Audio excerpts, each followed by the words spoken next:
I'm actually going to be giving the compost bins an overhaul. A couple of problems with these bins.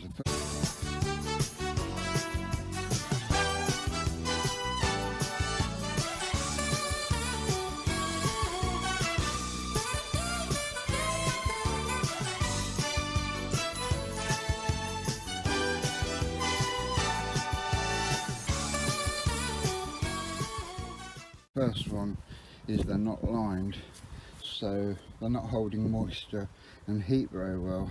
They are breaking down, as you can see. They've dropped sort of 3 or 4 feet. But the biggest problem we had this year was wasps. Wasps were flying in through the gaps that are here, making themselves at home.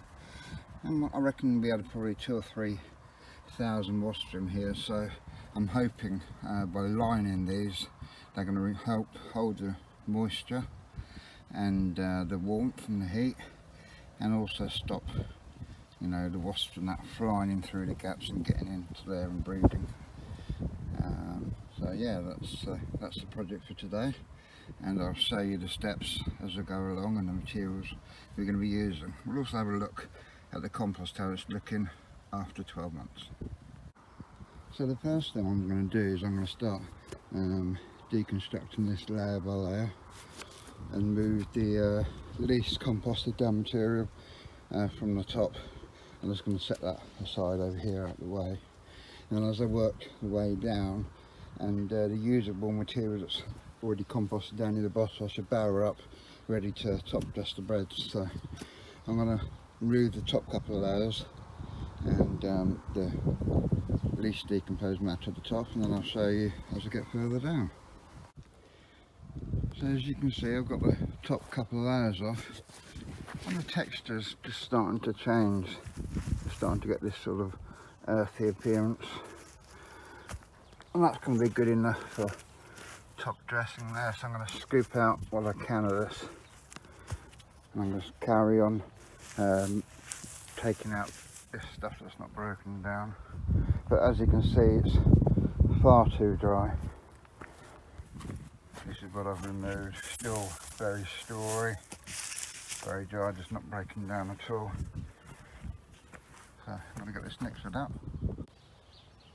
And as I've got further down, you can actually see part of the honeycomb structure from the wasp nest. So every one of these holes would have had a wasp in, working away to protect the queen.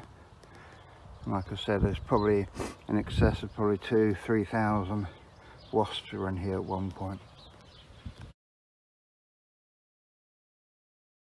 Now as I get further and further down, you can see how the colour changes from about here on. You can see the edges of the soil there, and that is what is at the bottom. That's perfectly usable compost. What I've put into here, if you squeeze that together, all clumps as a nice ball. So that is a perfectly decent mulch for the top beds. And here is what a bed looks like with 2 wheelbarrows of my homemade compost. So I've now finished emptying out the compost bin, and you can see the compost layer of the decomposed compost all the way around the edge here. And the reason being that was nice and wet, full of worms, and decomposed down well, whereas the top half here is very dry. This is the material here, so it's very dry, the sort of second half. But now that's ready to get that lined. That's the last wheelbarrow out here. Well, I have had about 8 wheelbarrows, so all in all I'm pretty impressed with that.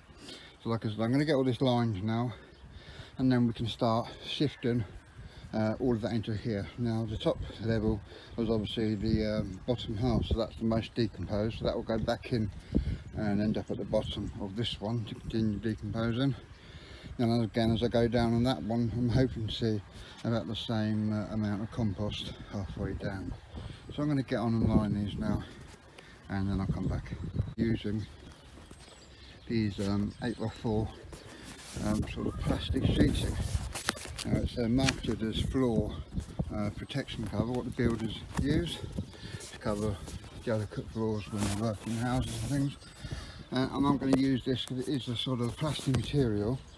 It be easily cut. When you pick it up, I'm going to be using a hammer tacker.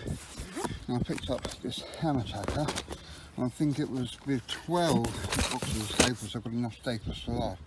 I paid like 30 quid for it on Amazon. Now I'll try and find the link and include it at the end, but I'm using 8mm staples and a hammer tacker, and then just a strong standing knife, anything I need to cut down. I got that last bit wrong. The hammer tacker came with 8mm staples, you know, all those boxes, but I actually bought a box of 10mm, which is the largest that this supports. This supports 6 to 10, and I just wanted 10mm just to give it that extra depth when tacking this down. So that's it all cut down, what I've done. Rather than go around cutting the flaps off at the top, along the back I've bent it over and stapled it, and then as I empty that one there and that one there and put the other sides on there, I shall overlap and bend those down inside and staple them down.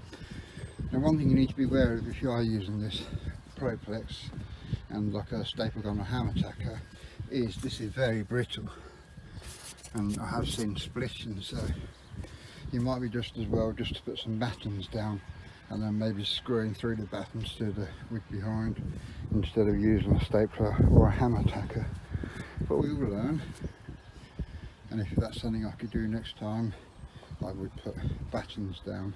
But with the weight of all the compost inside, it's going to push against that and hold that flush anyway, and hopefully that's going to give it added warmth. And then when I've got all the front slats screwed back on here, that should be watertight and hold the moisture and the heat, and more importantly keep the wasps out as well.